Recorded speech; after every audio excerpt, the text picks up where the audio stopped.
उड़ाया गया। क्या चाहते हैं आप कानून मंत्री से? क्या चाहते हैं आप बिहार सरकार के से मीडिया के बंधु? आप क्या चाहते हैं कि पुलिस को ऑफिस रक्सौल थाना को बंद करवा दिया जाए? क्या आप चाहते हैं कि एसपी को बर्खास्त कर दिया जाए? क्या आप चाहते हैं कि रक्सौल थाना के सभी से सिपाहियों को जेल में भेज दिया जाए? क्या चाहती है मीडिया के साथी? कुछ लोग कल हॉस्पिटल में भी, मैं आपको जानकारी के लिए बता दूं, कुछ खास जाति के लोग, कुछ खास धर्म के लोग, कुछ खास संप्रदाय के लोग हॉस्पिटल में उसको डराने गए थे कल, और उसके दामाद को, जो कि नेपाली नागरिकता रहता है, उसको आतंकवादी भी कह दिया और देशद्रोही भी कह दिया है। ऐसी बातें बर्दाश्त नहीं रहा है। जिसका हाथ टूट गया और ड्रिल करके 6 उसको वोल्ट लगाया गया है, उसकी आपको 5 बच्चियां नहीं दिख रही, जो खाए बिना सो जा रही है, जो 300 रुपये के बिना नौवा का एग्जाम नहीं दे पाई, फॉर्म नहीं भर पाई, आपको वो मुसलमान और हिंदू दुखा। यही तो जहर है मीडिया के साथ। अकेले जितेंद्र कुमार थे वहाँ एसआई थाना के साथ, उनके साथ एसआई के साथ अभद्र व्यवहार किया गया। मजबूरी में उन्होंने को एक्स्ट्रा फोर्स मंगवाना पड़ा, और एक्स्ट्रा फोर्स मंगवाए तो उनके साथ जब बदसलूकी की तो उन लोग खींच के उनको थाने। मुझे यह दायित्व तो समझ में आया कि राजद का जिला प्रवक्ता होने के नाते रवि मस्करा को आकर तैयब के पक्ष को भी मीडिया के सामने स्थिति जो हमारे समाज की बन रखी है, कोई खास वर्ग के लोगों को कुछ लोग आतंकवादी होने का सर्टिफिकेट और देशद्रोही होने का सर्टिफिकेट बांधते हैं। अभी जब आप न्यूज़ डाल देंगे तो आपके पोर्टल पर देखिएगा कि 100 आदमी बोलेंगे कि आतंकवादी है, ये पाकिस्तानी है, ये मुसलमानों का पक्ष लेने वाला है।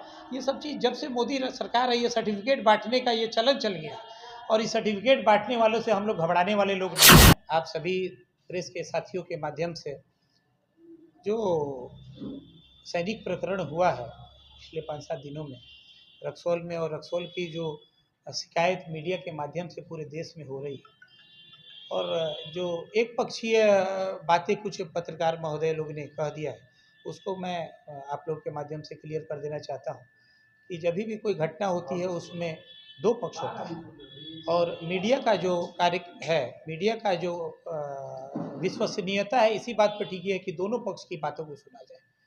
कल जब एक मीडिया के साथी ने, मैं नाम नहीं जानता हूँ, शायद खबरी या कोई चैनल थे, उनका नाम मैंने देखा कि कल वो बीरगंज अस्पताल में वो जाके परिचित तैयब साहब से मुलाकात उन्होंने किया, तो मैं भी गया, और वहाँ पर जब उनसे मिलकर सभी स्थिति को जाना, तो मुझे यह दायित्व तो समझ में आया कि राजद का जिला प्रवक्ता होने के नाते रवि मस्करा को आकर तैयब के पक्ष को भी मीडिया के सामने रखना चाहिए, क्योंकि स्थिति जो हमारे समाज की बन रखी है, कोई खास वर्ग के लोगों को कुछ लोग आतंकवादी होने का सर्टिफिकेट और देशद्रोही होने का सर्टिफिकेट बांधते हैं, और कुछ लोगों को सैनिक होते ही देशभक्त होने का सर्टिफिकेट बांट देते हैं।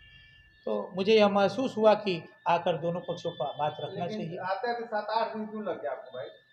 मैंने यह महसूस किया था कि प्रशासन अपना काम बखूबी कर सकती है। हमारी सरकार में हर आदमी के साथ न्याय होने की आशा उम्मीद थी, लेकिन जब मुझे यह समझ में आया कि नहीं, एक पक्ष लगातार पीड़ित जो है उसका शोषण होते जा रहा है, उसकी बच्चियां परेशान हो रही है, उसको इलाज के लिए खर्च नहीं है, उसका कोई पक्ष मीडिया के साथ ही भी नहीं दिखाना चाह रहे हैं, कोई नेता भी उसका पक्ष नहीं रखना चाहे, तो मजबूर होकर मुझे उसका पक्ष रखने के लिए आना पड़ा। आप आर्मी के साथ है कि बिहार पुलिस के साथ है या उस पीड़ित के साथ है?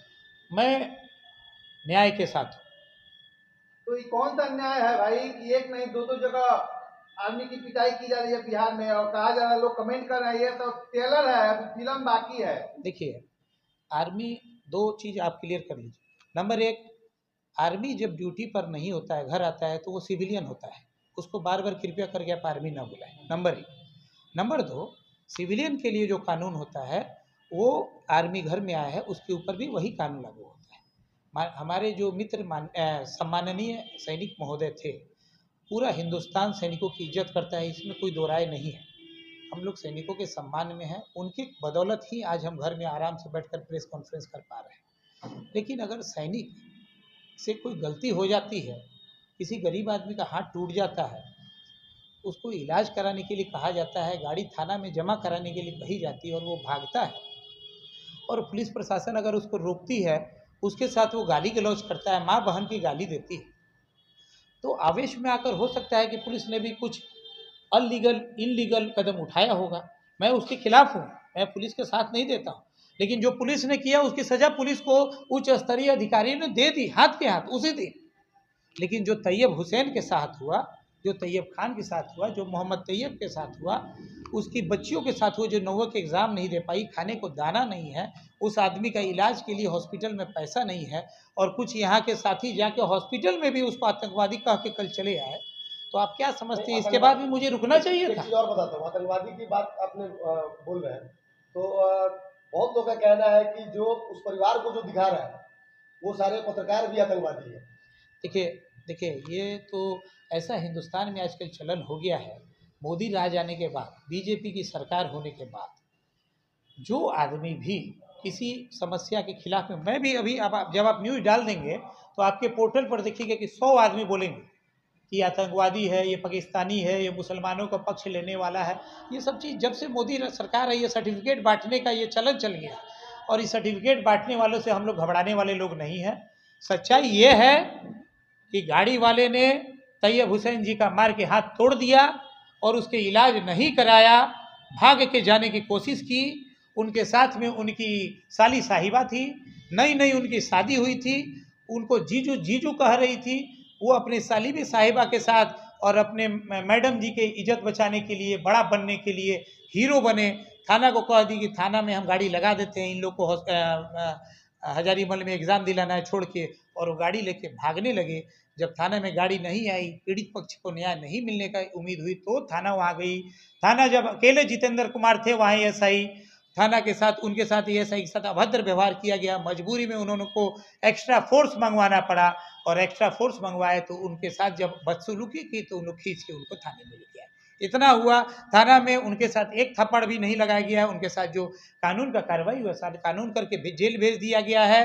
अब कानून का न्याय अगर मानते हैं तो न्याय जो कर रही है उनके साथ कर रही है। तो कुछ लोग ये भी कह रहे हैं कि जो आरजेडी कर रही है ना, मात्र MOI समीकरण के तहत ही अपना काम कर रही है, क्योंकि गिरी जी का वोट इतना है नहीं और मोहम्मदन वोट है, तो राजनीति इसी पर हो रहा है। बहुत सारे कमेंट इस पर मतलब आया है। तो अगर ऐसा कमेंट जिनके के थ्रू आया है, मैं आपसे नम्र निवेदन करना चाहता हूं कि भाजपा वाले लोग आगे आकर कह दें कि मुझे मुसलमानों की ज़रूरत नहीं है, मुझे मुसलमानों का वोट नहीं चाहिए।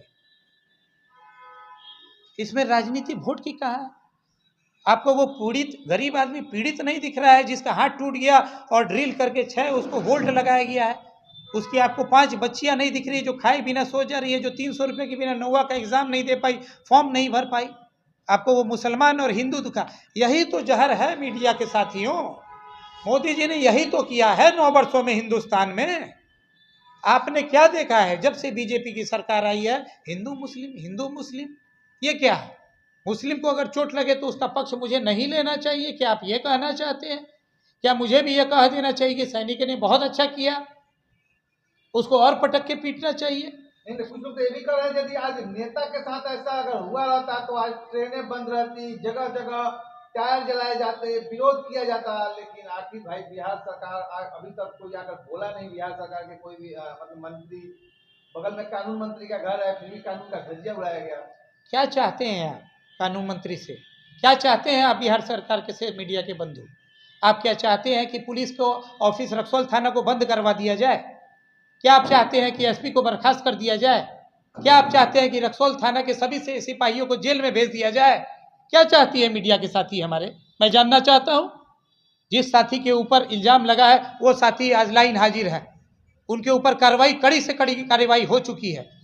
लेकिन जिस आदमी को चोट लगा है उसके बारे में आप चर्चा क्यों नहीं करते हैं? उसके बारे में आप सवाल क्यों नहीं करते हैं? मैं सभी मीडिया के साथियों से ये सवाल जानना चाहता हूं कि मीडिया एक तरफी हो गई, यह देश के लिए ठीक नहीं है। चौथा स्तंभ है मीडिया। मीडिया को दोनों पक्ष का बात सुनना ही चाहिए, कहना ही चाहिए, तभी देश की इज्जत बचने वाली है और संविधान बचने वाला है।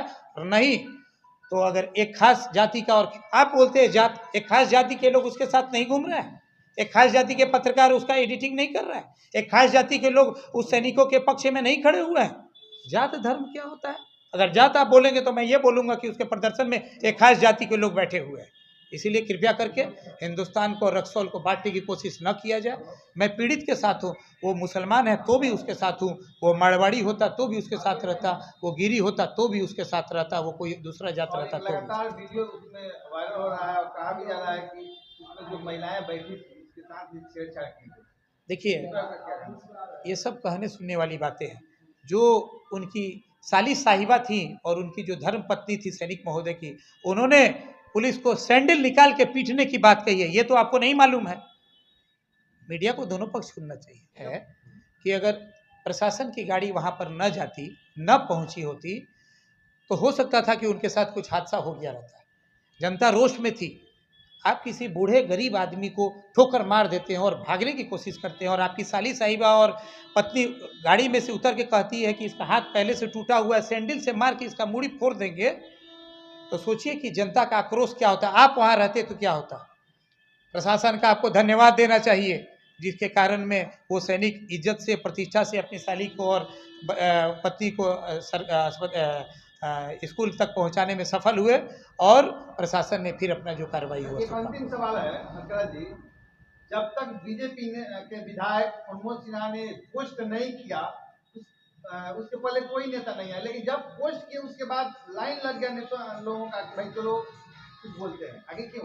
देखिए, आप फिर इसको मुझे लगता है कि राजनीति की तरफ मोड़ना चाहते हैं बड़े भाई। सच्चाई ये है कि माननीय विधायक जी या माननीय पवन जायसवाल जी ने भी विधानसभा में यह मुद्दा उठाया है। तो उनकी पार्टी की सच्चाई ये है कि वो कुछ अल्पसंख्यकों के खिलाफ में रहती है, यह सच्चाई है, इसमें कोई छिपी हुई बात नहीं है। तो मैं पूछना चाहता हूं कि आपके माध्यम से, क्या माननीय विधायक महोदय ने या माननीय पवन जायसवाल महोदय ने पीड़ित पक्ष का पक्ष लिया, जिसका हाथ टूटा था उससे भी बातें की, या सिर्फ मीडिया ट्रायल के आधार पर विधानसभा में सवाल पूछा? मैं आपके माध्यम से उनकी बातों को काटता हूं, और विधानसभा में क्या पूछना चाहिए था मैं आपके माध्यम से पूछता हूं। मैं ये पूछना चाहता हूं, विधानसभा में सरकार से मांग करता हूं कि अगर पुलिस ने, प्रशासन ने गलती की तो पुलिस प्रशासन को कठोर से कठोर सजा होनी चाहिए। लेकिन अगर सैनिक ने गलती की है, उनके साथ रहने वाली उनकी साली ने, उनकी धर्मपत्नी ने, उनके साथियों ने अगर गलती की है, तो उनके कठोर तब सजा होनी चाहिए, क्योंकि सैनिक वो आदमी होता है, वो आम आदमी नहीं होता है, वो अनुशासन में रहने वाला आदमी होता है। और उसको देखने से हमारे बच्चे, हमारे परिवार के सदस्य चाहते हैं, हमारे समाज के सदस्य की सैनिक को एक अनुशासन में मानते हैं। उसके अनुशासन जो हीनता किया है सैनिक ने, जो अपशब्द बोला है, वो कहीं से भी क्षमा के योग्य नहीं है। जांच की मांग करते हैं? इसमें मैंने पहले भी लिखित रूप से प्रशासन को यह उच्च स्तरीय जांच देने की मांग किया हूं। आपके माध्यम से पुनः मैं उच्च स्तरीय मांग भी करता हूं, और साथ ही साथ मोहम्मद तैयब जो हैं, उनके साथ जो घटना हुई है उसकी भी जांच की मांग करता हूं, क्योंकि वो गरीब है और वो पिछड़ा है, उसकी आवाज़ उठाने वाला कोई नहीं है। कुछ लोग कल हॉस्पिटल में भी, मैं आपको जानकारी के लिए बता दूं, कुछ खास जाति के लोग, कुछ खास धर्म के लोग, कुछ खास संप्रदाय के लोग हॉस्पिटल में उसको डराने गए थे कल, और उसके दामाद को, जो कि नेपाली नागरिकता रहता है, उसको आतंकवादी भी कह दिया और देशद्रोही भी कह दिया है। ऐसी बातें बर्दाश्त नहीं होगी।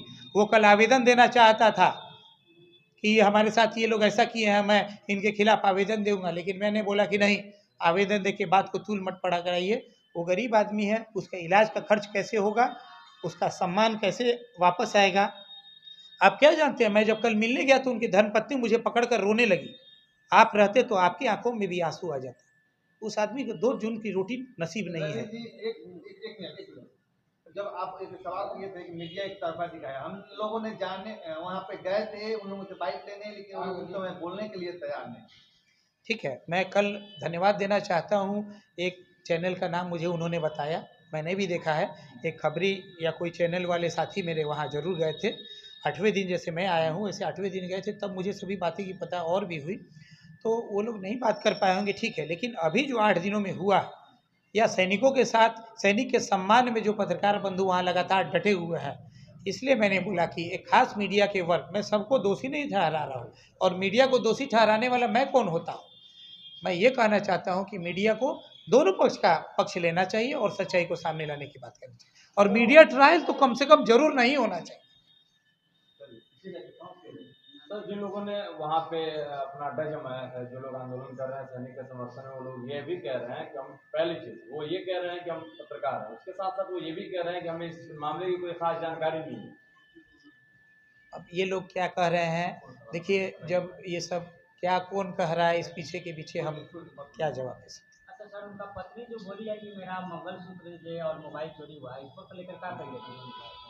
अगर उनका, मैं उस जगह पर प्रत्यक्ष मौजूद नहीं था। ये सब चीज़ जांच का विषय है। प्रशासन को अगर वो आवेदन देंगे तो मेरी मांग है कि प्रशासन को अच्छी तरीके से इसकी जांच करनी चाहिए। ये तो यूपी के पत्नी का एक वीडियो वायरल हो रहा है जो कि उनके एडमिट कार्ड का वीडियो है, और उसमें ये दिखाया जा रहा है कि उनकी जो शादी हुई वो बाल विवाह है। इसको कैसे लेते हैं आप? इसके लिए पुलिस कप्तान मोतिहारी जिला माननीय एसपी महोदय के द्वारा जांच बैठा दी गई है और आज उसकी जांच कंप्लीट हो जाएगी और आज का रिपोर्ट सुबह 10 बजे तक उनको रिपोर्ट मिल जाएगा और अगर उसके पक्ष में सही में उनकी नाबालिग होगी तो पोस्को एक्ट के तहत उनके ऊपर नया केस किया जाएगा। तो जो लोग ये उम्मीद लगाए बैठे हैं कि आज उनका बेल हो जाएगा, तो अगर बेल हो जाता है तो दूसरे केस में उनको फिर से जेल होगा। बहुत बहुत धन्यवाद।